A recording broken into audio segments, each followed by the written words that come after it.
ಕನ್ನಡದ ನಂಬರ್ 1 ದಿನಪತ್ರಿಕೆ ವಿಜಯವಾಣಿಯಲ್ಲಿ ಪ್ರಕಟವಾಗಿರುವ ಈ ದಿನದ ಮಹತ್ವದ ಸುದ್ದಿಗಳನ್ನೊಮ್ಮೆ ನೋಡಿ ಬರೋಣ. ಮಹರ್ಷಿ ವಾಲ್ಮೀಕಿ ಪರಿಶಿಷ್ಟ ಪಂಗಡಗಳ ಅಭಿವೃದ್ಧಿ ನಿಗಮದ ಹಗರಣದ ತನಿಖೆಯ ಬಿಸಿ ಆರುವ ಮುನ್ನವೇ ಪ್ರಕರಣದ ಆರೋಪಿ ಬಿ ನಾಗೇಂದ್ರ ಅವರನ್ನ ಪುನಃ ಸಚಿವ ಸಂಪುಟಕ್ಕೆ ಸೇರಿಸಿಕೊಂಡಿರುವ ಸರ್ಕಾರದ ನಿರ್ಧಾರ ತೀವ್ರ ತರಹದ ರಾಜಕೀಯ ಸುಳಿಗಾಳಿ ಎಬ್ಬಿಸಿದೆ. ಇದು ಕೇವಲ ರಾಜಕೀಯ ಪಕ್ಷಗಳ ನಡುವಿನ ಹೋರಾಟವಾಗದೆ ನಿರ್ದಿಷ್ಟ ಸಮುದಾಯ ಹಾಗೂ ಜನಸಾಮಾನ್ಯರ ಗಮನ ಸೆಳೆಯಲು ಸಿಕ್ಕಿರುವ ಅಪರೂಪದ ಅವಕಾಶ ಎಂದು ಮನಗೊಂಡಿರುವ ಬಿಜೆಪಿ ಮುಂಗಾರು ಅಧಿವೇಶನದಲ್ಲಿ ಸರ್ಕಾರದ ವಿರುದ್ಧ ಮುಗಿಬೀಳಲು ಸಜ್ಜಾಗಿದೆ. ಈ ಸುದ್ದಿಗೆ ಮುಖಪುಟ ನೋಡಿ.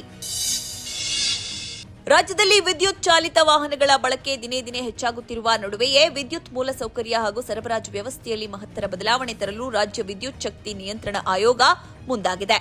ಹೊಸದಾಗಿ ಪ್ರಸ್ತಾಪಿಸಿರುವ ವಿದ್ಯುತ್ ಶಕ್ತಿ ನಿಯಂತ್ರಣ ಆಯೋಗ ನಿಯಮಗಳು 2026ರಲ್ಲಿ ಹಲವು ಪ್ರಮುಖ ಹಾಗೂ ಗ್ರಾಹಕ ಸ್ನೇಹಿ ವಿಚಾರ ಪ್ರಸ್ತಾಪಿಸಲಾಗಿದೆ.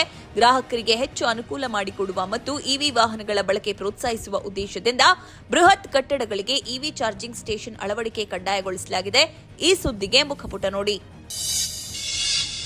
ರಾಜ್ಯದಲ್ಲಿ ನಡೆದಿರುವ ಮತದಾರರ ಪಟ್ಟಿ ಪರಿಷ್ಕರಣೆ ಪ್ರಕ್ರಿಯೆಯ ಮೊದಲ ಚರಣ ಕೊನೆಯ ಘಟ್ಟ ತಲುಪಿದೆ. ಚುನಾವಣಾ ಆಯೋಗವು ನಿಗದಿಪಡಿಸಿರುವ ವೇಳಾಪಟ್ಟಿಯ ಪ್ರಕಾರ ಮನೆ ಮನೆಗೆ ಭೇಟಿ ನೀಡಿ ಎನ್ಯುಮರೇಷನ್ ಫಾರಂಗಳನ್ನು ಸಂಗ್ರಹಿಸುವ ಮೊದಲ ಚರಣ ಸೋಮವಾರ ಸಂಜೆ ಕೊನೆಗೊಳ್ಳಲಿದೆ. ಈ ಸುದ್ದಿಗೆ ವಿಜಯವಾಣಿ ಓದಿ. ಕಾವೇರಿ ನೀರು ನಿರ್ವಹಣಾ ಪ್ರಾಧಿಕಾರ ನೀಡಿರುವ ಆದೇಶದ ಪ್ರಕಾರ ತಮಿಳುನಾಡಿಗೆ ನೀರು ಹಂಚಿಕೆ ಮಾಡಲು ಕರ್ನಾಟಕ ಸರ್ಕಾರಕ್ಕೆ ನಿರ್ದೇಶಿಸುವಂತೆ ಕೋರಿ ತಮಿಳುನಾಡು ಸಲ್ಲಿಸಿರುವ ಅರ್ಜಿಯ ವಿಚಾರಣೆಯನ್ನ ಸುಪ್ರೀಂ ಕೋರ್ಟ್ ಸೋಮವಾರ ನಡೆಸಲಿದೆ. ಈ ಸುದ್ದಿಗೆ ಮುಖಪುಟ ನೋಡಿ.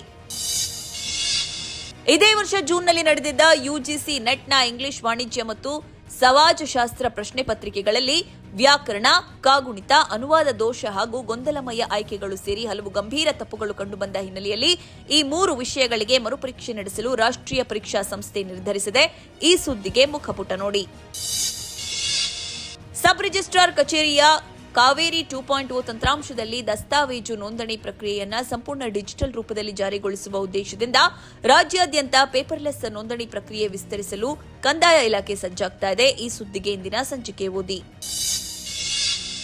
ಸ್ವಾತಂತ್ರ್ಯ ದಿನಾಚರಣೆ ಕಾರ್ಯಕ್ರಮದಲ್ಲಿ ವಂದೇ ಮಾತರಂ ಗೀತೆಯನ್ನ ಅರ್ಧಕ್ಕೆ ನಿಲ್ಲಿಸಿದರೆಂಬ ಆರೋಪಕ್ಕೆ ಸಿಲುಕಿರುವ ಕಾಂಗ್ರೆಸ್ ನಾಯಕಿ ಸೋನಿಯಾ ಗಾಂಧಿ ವಿರುದ್ಧ ಕೇಂದ್ರ ಗೃಹ ಸಚಿವ ಅಮಿತ್ ಶಾ ಕಿಡಿಕಾರಿದ್ದಾರೆ. ಈ ಸುದ್ದಿಗೆ ದೇಶ ವಿದೇಶ ಪುಟ ನೋಡಿ. ಕಾರು ಕಾರ್ಖಾನೆಗಳಲ್ಲಿ ಮಾನವರಂತೆಯೇ ಇರುವ ರೋಬೋಟ್ಗಳ ಮೇಲೆ ಬಿಲಿಯನ್ ಗಟ್ಟಲೆ ಹಣ ಹೂಡಿಕೆ ಮಾಡಿದ್ರೂ ಅವುಗಳ ಉತ್ಪಾದಕತೆ ಮಾನವರಿಗಿಂತ ತುಂಬಾ ಕಡಿಮೆ ಇದ್ದು ಮಂದಗತಿಯಲ್ಲಿ ಸಾಗುತ್ತಿದೆ. ಈ ಕುರಿತ ಫೋಕಸ್ ಸ್ಟೋರಿಗೆ ಚಿಂತನ ಪುಟ ನೋಡಿ. ಇಂದು ನಾಗರ ಪಂಚಮಿ. ಭಾರತೀಯರ ನಂಬಿಕೆಗಳಲ್ಲಿ ವಿಭಿನ್ನ ಧಾರ್ಮಿಕ ಪರಂಪರೆಯ ಹಬ್ಬಗಳ ಆಚರಣೆಗಳು ವೈಶಿಷ್ಟ್ಯಪೂರ್ಣವಾಗಿವೆ. ಕೃಷಿ ಸಂಸ್ಕೃತಿಯಲ್ಲಿ ರೈತರು ಉಳುವ ಭೂಮಿಯ ಮಣ್ಣಿನ ಕಣಕಣಗಳಲ್ಲಿಯೂ ದೈವತ್ವವನ್ನ ಕಂಡು ಮಣ್ಣಿನ ಪೂಜೆಗಾಗಿಯೇ ನಮ್ಮ ಪೂರ್ವಜರು ಹಬ್ಬಗಳನ್ನು ಹುಟ್ಟುಹಾಕಿದ್ದಾರೆ. ನಾಗರ ಪಂಚಮಿ ಹಿನ್ನೆಲೆ ವಿಶೇಷ ತಿಳಿಸುವ ಲೇಖನಕ್ಕೆ ಇಂದಿನ ಸಂಚಿಕೆ ಓದಿ. ಬಿಟ್ ಕಾಯಿನ್ನಂತಹ ಕ್ರಿಪ್ಟೋ ಕರೆನ್ಸಿಗಳ ತೀವ್ರ ಏರಿಳಿತದ ನಡುವೆಯೂ ಸ್ಟೇಬಲ್ ಕಾಯಿನ್ಗಳು ಸದ್ದಿಲ್ಲದೆ ಜಾಗತಿಕ ಹಣಕಾಸು ರಂಗದಲ್ಲಿ ಹೊಸ ಸಂಚಲನ ಸೃಷ್ಟಿಸ್ತಾ ಇವೆ. ಈ ವಿಶೇಷ ಲೇಖನಕ್ಕೆ ವಿತ್ತವಾಣಿ ಓದಿ. ಜನಪ್ರಿಯ ನಟ ಯಶ್ ಸದ್ಯ ಟಾಕ್ಸಿಕ್ ಪ್ರಚಾರದಲ್ಲಿ ಬ್ಯುಸಿಯಾಗಿದ್ದಾರೆ. ಅದರ ಭಾಗವಾಗಿ ಇತ್ತೀಚೆಗಷ್ಟೇ ಹಿಂದಿ ವಾಹಿನಿಯ ಜನಪ್ರಿಯ ಕಾರ್ಯಕ್ರಮವೊಂದರಲ್ಲಿ ಭಾಗವಹಿಸಿದ್ರು. ಹಿಂದಿಯಲ್ಲೇ ಮಾತನಾಡಿದ ಅವರು, ಎಲ್ಲಿಗೆ ಹೋದ್ರೂ ಅಲ್ಲಿನ ಭಾಷೆ ಮತ್ತು ಸಂಸ್ಕೃತಿಯನ್ನು ಗೌರವಿಸಬೇಕು ಅನ್ನೋದು ನನ್ನ ಭಾವನೆ. ಹೀಗಾಗಿ ನಾನು ಹಿಂದಿ ಮಾತನಾಡುವಾಗ ಏನಾದರೂ ತಪ್ಪಾದರೆ ಕ್ಷಮಿಸಿ ಎನ್ನುವ ಮೂಲಕ ಕರ್ನಾಟಕದಲ್ಲಿರುವ ಪರಭಾಷಿಕರಿಗೆ ಪರೋಕ್ಷವಾಗಿ ಕಿವಿಮಾತು ಹೇಳಿದ್ದಾರೆ. ಈ ಕುರಿತ ಸ್ಟೋರಿಗೆ ನಮಸ್ತೆ ಬೆಂಗಳೂರು ನೋಡಿ. ಇವಿಷ್ಟೇ ಅಲ್ಲ, ಮುಂಜಾನೆ ಮಾತು, ಅಂತರಂಗ, ಭವಿಷ್ಯ, ಮನೋವಿಕಾಸದ ಕಾಲಂಗಳು, ಕ್ರೀಡೆ, ಸಿನಿಮಾ, ದೇಶ ವಿದೇಶಗಳ ಭರಪೂರ ಸುದ್ದಿಗಳ ವಿಶೇಷಗಳಿಗಾಗಿ ವಿಜಯವಾಣಿ ಓದಿ.